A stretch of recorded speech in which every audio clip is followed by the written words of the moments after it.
Jason, I think at this point, what I would love you to start working with is LFOs and envelope, or at least LFOs. We have you've seen like how you've shown us how to use movement from the plugins, which is something really cool. But I know that LFO wise, there's a lot to explore, and I would like to see how you use them. Yeah, let's go for it. So I'm just going to drop in this good old-fashioned Max LFO. I don't even know that one. Yeah, this actually might be an out-of-dated one, it kind of looks like. So let's try the new fashion. But try both, because... Yeah, right? There's could be differences that are unique to each.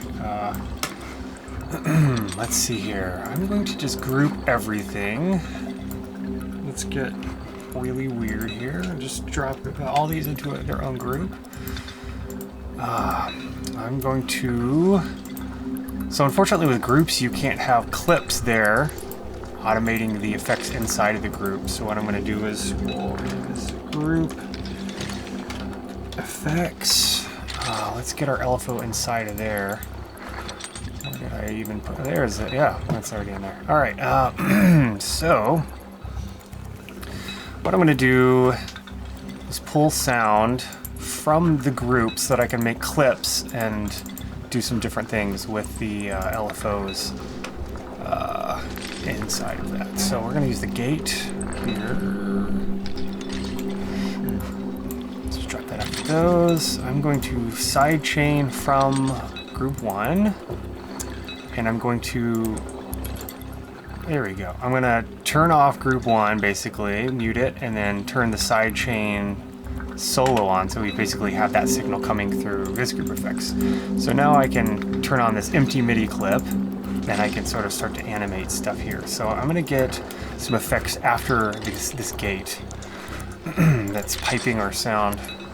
Let's try something like the echo, I don't know, something sort of dramatic to demonstrate. Yeah. And then the more subtle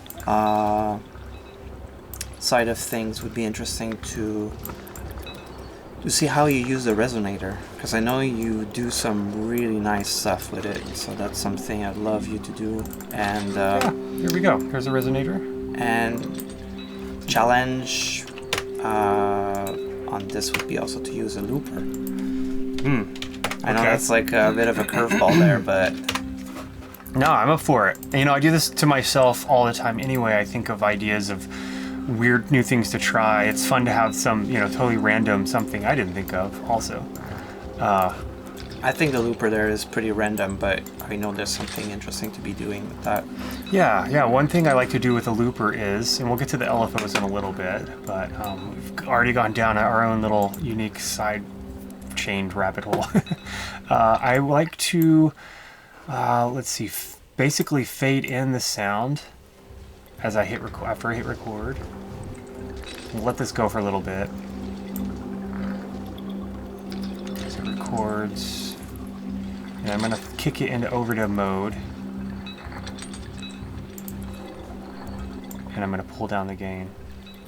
So we make more of a seamless loop that way. You don't have just like a hard start and stop to things. And so I'm going to put it in play mode now. Nice. And let's get rid of our utility. So now we have basically the same signal going through. I think what we should try is taking the speed down. Is there a wet dry on this? No, there's not. And now that you mention it, I'm going to go ahead and, since I saved a preset, or it saved a default of the audio effect track to use the wet and dry, I'm going to drop the looper into the wet. It's going to add like a very nice kind of fundamental to that. Exactly. It's also kind of quiet too. I guess I'm curious what will happen if I boost it up a little bit. And I think maybe what I want to do is try to put the LFO on this gain. It's actually not quiet. It's quiet in the studio, but if you look at the gain, it's going over. We're doing good. Right here. Yeah, I see. Yeah. We're pretty loud. Cool. Well, we got the limiter, so we're not going to kill anybody. No, of course not. Even though, you know, the limiter gets a little squashy when you push it too much, but we can always turn it down here. Let me map this to the gain. Yeah, it's quite extreme at this point, so I'm going to turn the depth down. Actually, let me, I'm going to minimize these. Nice, almost like a ring, little slightly ring. It flutters. There's dry with wet. That's super nice flutter. Yeah, and what I want to do is I'll just, since we got this one here, well, actually, you know what, I am gonna get rid of this one because I think this one has, that's nice. It almost has like a pulsing rhythm to it. I just want to hear this also.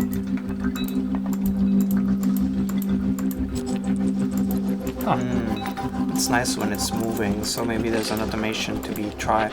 Yeah. Let's try that even map, and then I think we can. Let me make sure. I'm gonna first, before I do that, turn this to 64, which is dead center. Hit the map button and attach it to speed, so it should just stay at 0 right there. Yep. Okay, so we'll get to that in a minute. I wanted to. Okay, I want to map this one to the rate. So I want to get a little like cross double to get a really weird LFO signal. Let's see here. And even maybe to a third one.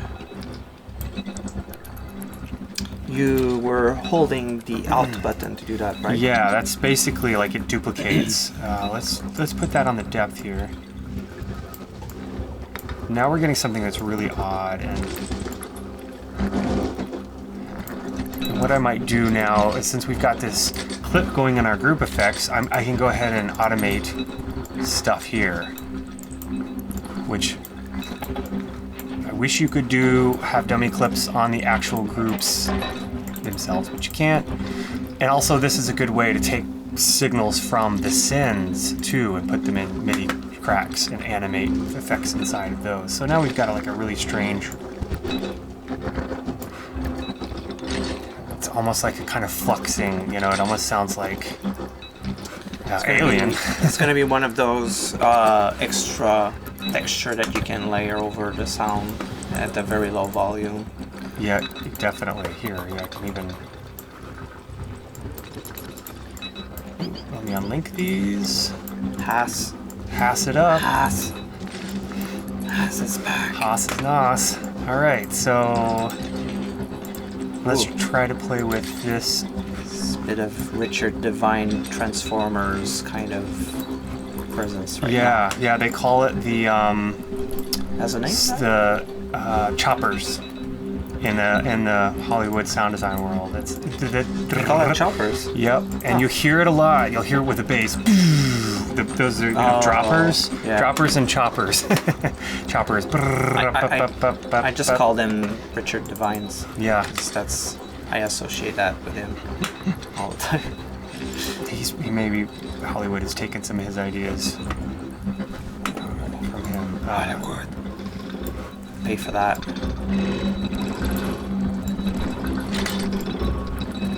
So that's pretty funky.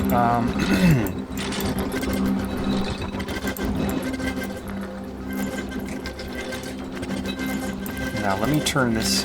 These are the kind of sounds that I love in a song at super low volume because they flutter in the ear when you listen to them on headphones. They're almost like tickling. Yeah, it has a life of its own. It's unpredictable. It will change over time. And, you know, if we were to put this as a part of the song, you know, on the timeline, we could have this fade up over the, 3 minutes, and then fade back down. At least with a lot of drones and ambient, you really want really slow shifts and evolutions. So cool. Now, I have this sound in my head that I want to try to see if I can see where I'll get with it. We have this field recording we did. Production 13, I think. It's got some... let me turn all these off. Let's select them all. Hit delete. And We have to thank Patrick for telling us that tip. Yeah. Yeah. Super basic, and sometimes you just overlook the most basic things as you're lost in this, world of crazy explorations. I usually just ask Patrick how to do it. He'll tell me. So, good job, Patrick. All right. Ah. That's like... Oh. So Now, dreamy. I want to send these into a send. So we've got it going into the reverb send, but I definitely want to animate some of the effects in the send, and I'll just call the send effects route. Route back? Yes, and I'll do the same thing where I'll mute this. I'll grab my gate and turn on that sidechain. There it is. Pull it from the reverb, yep, and then... I think I need to choose it from maybe post effects, no, pre-effects, because really I want to put all my effects in here to be able to animate them anyway. So now if I turn this off, I should get nothing in there. Yep, that's on. So I'll just double click in here to make an empty dummy MIDI clip.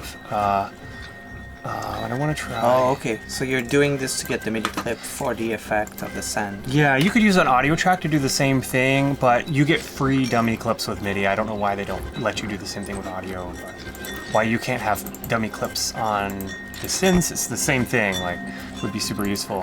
Hint, hint. Ableton, if you're listening. No. Let's try. I'm gonna drop in an effect I made, and it does this thing. It's called the drone maker. And you can send anything into this, and Makes a drone? yeah, it'll make kind of like a really. It takes a while for things to get all the way through it. A couple of seconds, actually. Kind of creates a buffer? Is that what's happening? Yeah. It's got a lot of grain delays and reverbs inside of it. You can open it up. Well, we can open it up, and I can show you how crazy it really is. Just yeah, feast your eyes and try not to get too sick looking at it. It's so much stuff. So, I think I want to pull some more of the LFOs over. Copy that. So I kind of like some of the random haphazardous stuff. Let me go over here and see what's happening. I think we've got. Yeah, I'm gonna load it over the top.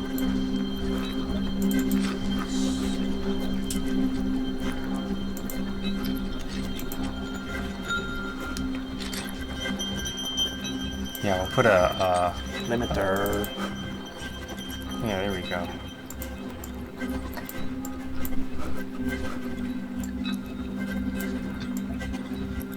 The limiter is your best friend for sure. Now, maybe map this to.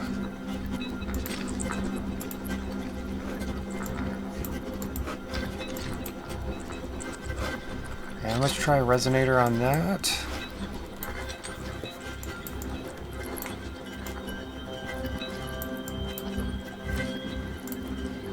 Sometimes I'll just randomly grab these pitches. Don't even know what's gonna, I don't try to calculate it too much. I wish there was like a randomizer on it. There really would be super useful. But there's in Max for Live there's a device randomizer that you can use. Nice. That's. We could try that. Randomizer, maybe? Yeah. Device randomizer. This one? Yep. Just put it before, and then you have to pick the randomize. Oh yeah, that looks crazy. But if you wanted to not do this, you have to go in trigger mode instead. Ah, I see. So then we can just tell it. Exactly. Huh. And we can automate that. Yeah. Should randomize every. Looks like we'll just do it on the beat. For what it's worth, it may not be super noticeable. Now I'm gonna go ahead and like solo that. It's really subtle. It's kind of I think we lost our input because I soloed it. I would need to solo the... the incoming signal. Yeah. So right now it's running on some kind of feedback. Yeah, now I can see it's coming through here. Yeah. It's probably building. You have your drone maker in there? Yeah, the drone maker will... You send a signal into it, and it's like 5 seconds later you get this smear, and so if you don't send anything, you still get your smear for like 30 seconds. There we go. Fascinating.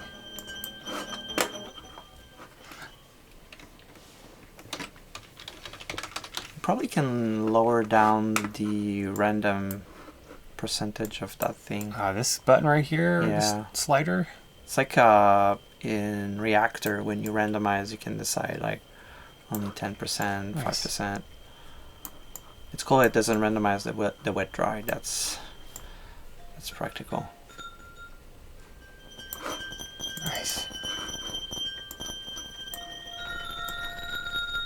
Now I just want to play with turning this down.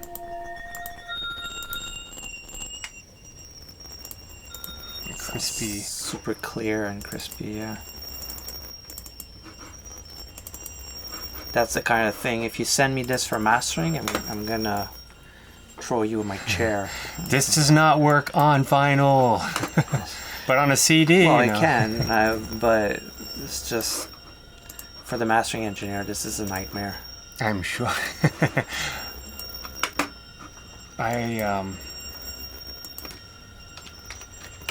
Yeah, I am curious what is happening up in the corpus. There. Yeah, it looks like we got a couple of beautiful little spikes happening. Yeah. Beautiful. It's a bit careful. Some people don't like that. I think it's usable. You can let me see here. We can record a bit of that. And then pitch it down. Let's just do resampling. Yeah, I want to try pitching it down. If we could set the sample rate out on this to something higher than what it's at 44 right now, we might see activity beyond the range of hearing. So when we pitch it down, we'll actually hear new sounds. That's worth exploring. Can bring corpus also. Bring a bit of feedbacks and signs and resonances and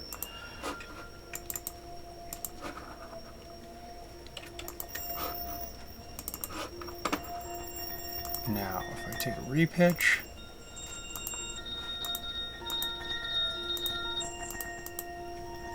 and I need granulation over that.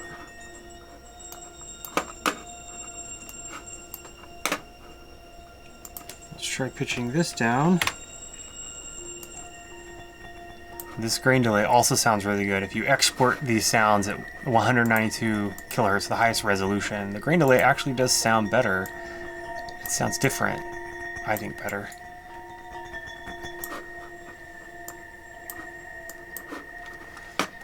Saturator.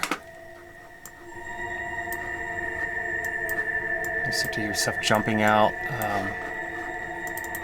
Looks like, yeah, we can roll off some of that, you know. Like this is a bit more of a kind of analog, you know, analog doesn't sometimes have a lot going on in the high end, or at least the old audio tape recordings, I should say. There's a nice one there. Yeah. Now, it's totally out of key, of course. Yeah. And you could pitch it down to, well, it's at, let's see, -14.